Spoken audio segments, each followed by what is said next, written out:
Doctor Mohammad Yunus ক্ষমতা ছাড়ার মাত্র ৩ দিন আগে আমেরিকার সাথে এমন একটা চুক্তি করে, এই চুক্তির মাধ্যমে সে বাংলাদেশের স্বাধীনতা সার্বভৌমত্বকে আমেরিকার কাছে তুলে দেয়।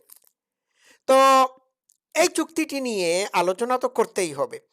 এই চুক্তিতে যে জিনিসগুলো আছে সেই জিনিসগুলোর মধ্যে ভয়ঙ্কর কিছু জিনিস আছে, যেগুলো আপনারা জানতে পারলে আপনাদের রাতের ঘুম হারাম হয়ে যাবে। আমি একটু একটু করে বলি।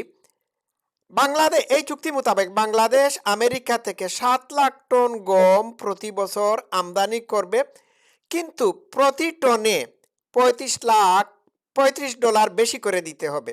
তাছাড়া বাংলাদেশে আমেরিকার যে সমস্ত দেশের সাথে শত্রুভাবাপন্ন সম্পর্ক রয়েছে, এই সমস্ত দেশের সাথে বাংলাদেশ কোনো চুক্তি করতে পারবে না। আর তাছাড়া বাংলাদেশ যদি বাইরের কোনো দেশ থেকে তেল কিনতে হয় তাহলে আমেরিকার কাছ থেকে পারমিশন নিতে হবে। আপনারা জানেন রিসেন্টলি বাংলাদেশ রাশিয়ার কাছ থেকে তেল কিনতে চাইতে হয়েছিল, কিন্তু এই তেল কেনার জন্য আমেরিকার কাছে কয়েকবার পারমিশন চেতে হয়েছিল, জানেন আপনারা? তাহলে বাংলাদেশের স্বাধীনতা সার্বভৌমত্ব কি এইখানে হুমকির মুখে পড়ল না? আচ্ছা, এখন আরেকটি বিষয় হলো যে সেটি হলো যে এই চুক্তিতে এমন একটি ধারা আছে যা বাংলাদেশকে যুক্তরাষ্ট্রের স্বার্থ ক্ষুণ্ণকারী কোনো দেশ থেকে পারমাণবিক চুল্লি, জ্বালানি রড বা সমৃদ্ধ ইউরেনিয়াম কেনায় বাধা দেবে। তবে এইখানে আরেকটি বিষয় আছে, সেটি হলো যে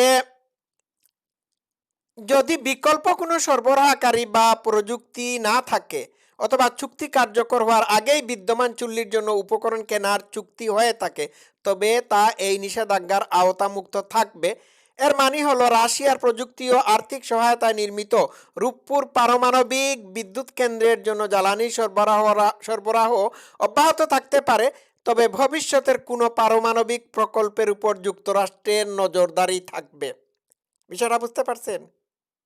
রূপপুর পারমাণবিক চুল্লিতে কাজ চলবে, কিন্তু এর উপর আমেরিকার নজরদারি থাকবে। ঠিক আছে?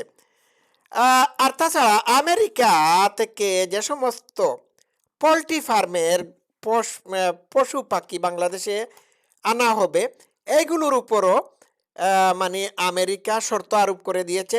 এই শর্ত হচ্ছে যে এইগুলোর উপর কোনো টেস্ট করা যাবে না, অর্থাৎ এইগুলোর ভিতর কোনো ডিজিজ আছে কিনা সেটি পরীক্ষা নিরীক্ষা করে বের করা যাবে না। বুঝতে পারছেন?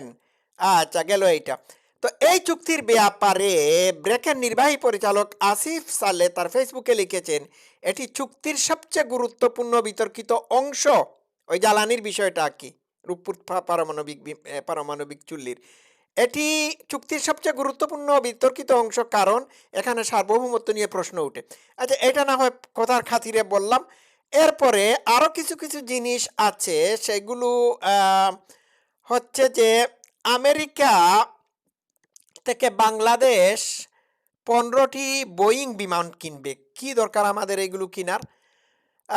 আর তাছাড়া অনেক কিছু আছে। এখন আমার প্রশ্ন হচ্ছে, এই চুক্তি কি বাতিল করা যাবে?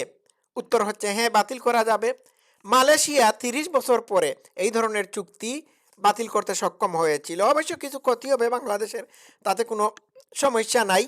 আর এখানে আমি একটি কথা বলতে চাচ্ছি, সেটি হলো এতদিন যাবৎ যারা চিৎকার করে বলে আসছিল যে বাংলাদেশ শেখ হাসিনা ভারতের কাছে গুলামি চুক্তি করে বাংলাদেশকে বিক্রি করে দিয়েছেন, যারা বলে আসছিল তারা ক্ষমতা থাকাকালীন অবস্থায় ভারতের সাথে একটা গুলামি চুক্তিও দেখাতে পারে নাই। শেখ হাসিনা ভারত থেকে যে পাইপলাইন তৈরি করে নিয়ে এসেছিলেন, ওই পাইপলাইন সম্পর্কে বাংলাদেশের সুশীল বুদ্ধিজীবী জামাতি এরা কত না কথা বলেছিল। শেখ হাসিনা বাংলাদেশের সব কিছু ওই পাইপলাইনের মাধ্যমে ভারতে দিয়ে দিচ্ছেন, কিন্তু এখন দেখা যাচ্ছে যে বাস্তবতা সম্পূর্ণরূপে ভিন্ন। এই পাইপলাইনের মাধ্যমেই শেখ হাসিনা করেছিলেন বলেই এটির মাধ্যমে ভারত থেকে বাংলাদেশে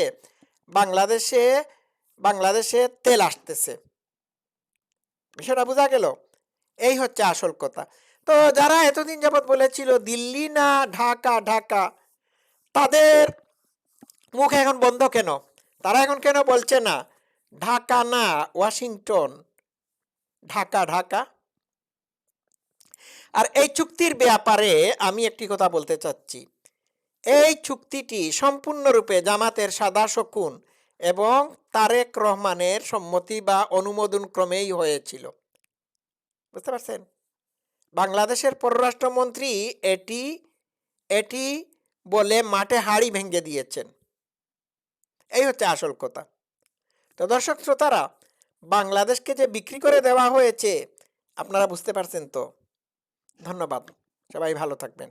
লাভ ইউ অল।